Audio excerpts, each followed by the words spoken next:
health trend that everybody is talking about, CBD oil. Now, it comes from the cannabis plant, and many believe it can help with everything from anxiety and chronic pain to diabetes, even cancer. We're in the midst of a CBD oil boom, with products popping up everywhere. Today, Dr. Sanjay Gupta is here to investigate what exactly is CBD oil, and does it live up to the hype? But first, I asked correspondent Marcia Abacampo to find out how big CBD has truly become. CBD. If you haven't heard of it yet, you probably will soon. The natural herb is taking the health world by storm, with sales of the new supplement expected to grow 700% in the next 2 years. Wow, you just see great review after great review. I mean, people seem to love this stuff. 4,000 reviews. 4.5 stars. Short for cannabidiol, CBD is a component of the cannabis plant. Yep, cannabis. But unlike marijuana, CBD does not contain any THC, the psychoactive part of the plant, so it doesn't get you high. Over the last few years, CBD has started popping up in everything from gummies to face cream to toothpaste. There are even CBD treats for your pet. So what does it do? Research has been limited, but proponents say CBD has all the benefits of medical marijuana without the intoxicating effects, helping with insomnia, pain management, and anxiety. There's a revolution, a whole movement happening now with plant-based wellness, which is our primary interest. Celebrating the power of all plants, which have not been properly represented. And the question everyone asks is it legal? Dr. Sanjay Gupta, CNN's medical correspondent, the chief one, and has reported on the latest research behind CBD. So, you know what, break this down for everybody. I'd like to take your thoughts on what it really is so people can get this into their heads. Well, you think about the cannabis plant, marijuana, it's called cannabis. It really has lots of different ingredients, but two primary ones. One is THC. That's the stuff that's the recreational drug. It's what gets people high, gives them that euphoria. And there's CBD, which is cannabidiol. It's something that doesn't cause a psychoactive component.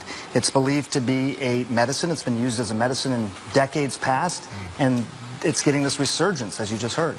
So just to be clear, we've talked about medical marijuana in the past.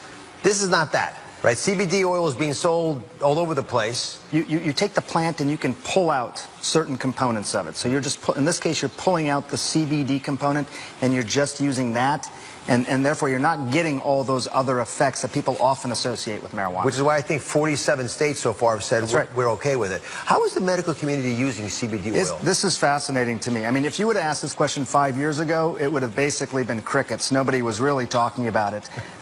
Within the last 5 years, you had a medication that was sort of known colloquially as Charlotte's Web. It was for this little girl who had seizures that just could not be treated by all these different medicines she took. Her mom essentially started taking CBD herself in her kitchen sink and giving it to her daughter. That is what was known as Charlotte's Web. Within 5 years, it's gone from being that idea to now an FDA-approved drug in this country. That's fast. That's never really happened that quickly. The government has approved one CBD oil for one indication. Yes, and this is from the plant. This isn't synthesized in some lab. This is CBD that's actually coming from the plant, from the botanical. So that's a big deal. You actually now have something that's been considered illegal at the federal level, also part of an FDA-approved drug. That's what we're dealing with in this country. Can you guys wrap your heads around this? This is part of the disconnect, right? The federal government says it's not legal. 47 states say it is. Kids with seizures are being treated. I mean, and the FDA says, yes, we'll approve it.